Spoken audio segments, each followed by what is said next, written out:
ভূমি অধিগ্রহণ না হওয়ায় নির্মাণের পরেও চালু করা যায়নি মুন্সিগঞ্জে দুটি সেতু।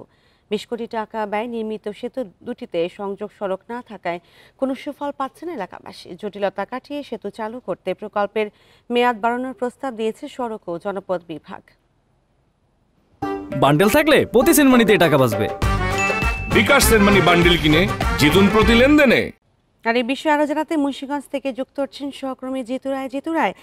জমি অধিগ্রহণ জটিলতা নিরসনে কর্তৃপক্ষ কি পদক্ষেপ নিয়েছে?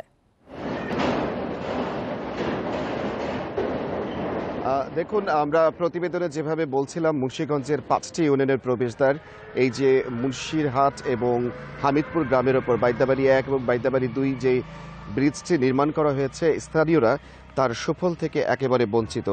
এই দুইটি ব্রিজকে গুরুত্বপূর্ণ হিসেবে বিবেচনা করে কিন্তু 2023 সালে নির্মাণ করা হয়েছিল, কিন্তু এই সড়ক দুটি কিন্তু ব্যবহারের জন্য স্থানীয়রা এখন পর্যন্ত কিন্তু পারেনি। কারণ এর জন্য ব্রিজে ওঠা এবং নামার জন্য যে সংযোগ সড়কটি, তার জন্য যে ভূমি অধিগ্রহণের মাধ্যমে এই সংযোগ সড়কটি চালু করার মাধ্যমে ব্রিজটি ব্যবহারের যে সুফল, সেখানে কিন্তু এখনও ঠায় দাঁড়িয়ে আছে কিন্তু অনেক বাড়িঘর। আমরা যতটুকু ক্যামেরা ফ্রেমে দেখানোর চেষ্টা করছি যে এই যে ব্রিজে নামার যে স্থানটি, সেখানে কিন্তু রয়েছে প্রায় 12 থেকে 15টি বসতঘর, এবং ঠিক ওঠার যে জায়গাটা, সেখানেও কিন্তু আরও 10 থেকে 12টি পরিবার কিন্তু রয়েছে এই ব্রিজটিতে। তার পাশেই কিন্তু যে বেইলি সেতুটি রয়েছে, যেগুলো ঝুঁকিপূর্ণ হওয়ার কারণে এই নতুন সেতুটি নির্মাণ করা হয়েছিল, সেই সেতুটির পাশেই কিন্তু এই দুই পাশে বাড়িঘরের যে রয়েছে, বাড়িঘরগুলোকে রেখেই কিন্তু ব্রিজটি নির্মাণ করা হয়েছে।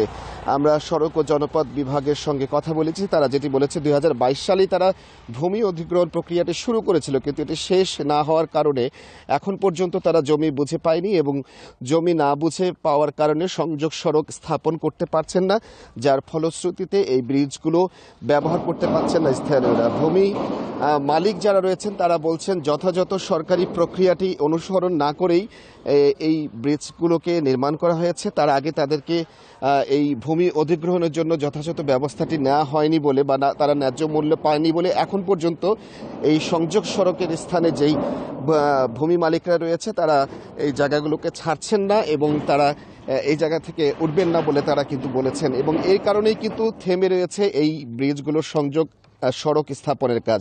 স্থানীয়রা কিন্তু বারংবার দাবি করছেন যে সরকারি খাস জমির পাশেই রেখেই, পুরনো ব্রিজটিকে পাশে রেখে এই যে নতুন দুটি ব্রিজ নির্মাণ করা হয়েছে, একটি পরিকল্পনার অব্যবস্থাপনার কারণেই কিন্তু এর সুফল থেকে বঞ্চিত মুন্সিগঞ্জের 5 ইউনিয়নের লক্ষাধিক মানুষ। এখন তাদের দাবি যত দ্রুত সম্ভব সরকারি যথাযথ কর্তৃপক্ষের সংশ্লিষ্ট সকলের সমন্বয় সাধন করে এই ভূমি মালিক যারা রয়েছেন, এই ভূমি মালিকদের সঙ্গে কথা বলে তাদের ব্যবস্থাপনাটি সুনিশ্চিতভাবে করে তাদের এই জমিকে সংযোগ সড়কের জন্য সড়ক বিভাগের কাছে বুঝিয়ে নেওয়া, এবং তার পরবর্তীতে খুব দ্রুত সংযোগ সড়ক স্থাপন করে এইটি করা। আমরা এখন স্থানীয়দের যেই পরিস্থিতিটি দেখতে পাচ্ছি যে তারা এই ব্রিজটি ব্যবহার করছেন তাদের বিভিন্ন কৃষি শস্য উৎপাদনের পরবর্তীতে শুকানোর কাছে। আমরা এই ব্যবস্থাপনাটি লক্ষ্য করতে পারছি। মুন্সিগঞ্জের এই 5 ইউনিয়নের লক্ষাধিক বাসিন্দার দাবি যে মুন্সিগঞ্জের এই যে জনগুরুত্বপূর্ণ দুইটি ব্রিজ নির্মাণ করা হয়েছে, সংযোগ সড়ক স্থাপনের মাধ্যমে যত দ্রুত সম্ভব এটিকে চালু করবার ব্যবস্থা করার জন্য। মুন্সিগঞ্জ থেকে জানাচ্ছিলেন সহকর্মী জিতু রায়।